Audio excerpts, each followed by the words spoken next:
जिनकी रणनीति बहुत पहले से तैयार हो चुकी होती है। तो वो कैसे होते हैं, उनके लिए पहले मैं आपको एक आगे बढ़ने के पहले एक छोटी सी लाइन बोलना चाहूंगा आपको, और वो ये होगा कि सफलता के लिए ठोस नींव की आवश्यकता होती है, और यह नींव सटीक तैयारी और अथक परिश्रम से ही बनती है। अथक परिश्रम से मतलब आप दो चीजें याद रखना मेरे भाई, एक तो बहुत ही सॉलिड स्ट्रेटजी हो, और दूसरा बहुत ही शानदार तरीके से आपकी मेहनत हो, आप उसमें कहीं पर पीछे ना हटो। कोई भी भारत की गवर्नमेंट एग्जाम है ना, तो ये आपके चंद मैराथन्स की वजह से, या आपके 2-4 क्वेश्चंस लगाने की वजह से, या 10-15 मॉक टेस्ट देने की वजह से नहीं हो सकता है। उसके लिए आपको बहुत ही तय तरीके से अपने सिलेबस को कंप्लीट करना होगा, बहुत ही अच्छे तरीके से क्वेश्चंस की प्रैक्टिस करनी होगी, ठीक है, एक बहुत ही सटीक रणनीति लगानी होगी। समय समय पर जब भी आप थोड़े डाउन हो रहे हैं, आपको टॉपर्स की वीडियो या अपने टीचर्स की सहायता लेनी होगी, उनसे गाइडेंस पूछना होगा, तब जाकर के मेरे भाई आप यहाँ सेलेक्ट हो पाएंगे। अक्सर मैंने बच्चों को ये देखा है, सर मेरे मॉक में मार्क्स ही नहीं बढ़ रहे, सर मैंने तैयारी तो की थी, मैं 5 नंबर से रह गया, 2 नंबर से रह गया।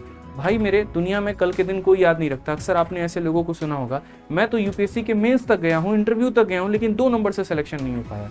अगर आप भी उसी भीड़ का हिस्सा बनना चाहते हैं जो दूसरों के सामने गीत गाता है, एग्जाम्पल मैं यहाँ पर हूँ, एक बच्चा मेरे सामने आ रहा है और वो ये बोलता है, अरे सर मैं तो यूपीएससी का पेपर दिया था, 2 नंबर से रह गया। आपको भी ये बात पता है, मुझे भी ये बात पता है कि कहीं ना कहीं ये फेंक रहा है या ज्यादा से ज्यादा अपना दुखड़ा रो रहा है। भाई दम है तो सिलेक्शन ले लो यार।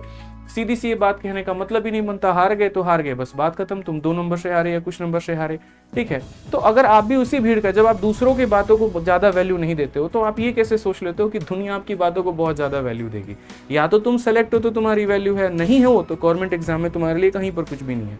मैं ये नहीं बोलता हूँ बिल्कुल कि जिस बच्चे ने तैयारी की और मानो यहाँ पर 93 नंबर की कट ऑफ है और उसका 91 आया, तो 91 आया तो वो एकदम विफल है, वो एकदम नालायक है, वो एकदम खत्म है, ऐसा बिल्कुल भी नहीं है। 91 भी अपने आप में एक बहुत बड़ी संख्या है। लेकिन मैं क्या करूं, जो सरकारी नौकरी का जो एक पैमाना है वो तो यही कहता है कि अगर 93 की कट ऑफ है, तुम्हारा आया तो तुम्हें नौकरी देंगे, नहीं आया तो तुम्हें नहीं देंगे, और जब नहीं देंगे तो इसका मतलब आप उस युद्ध में हार चुके हैं।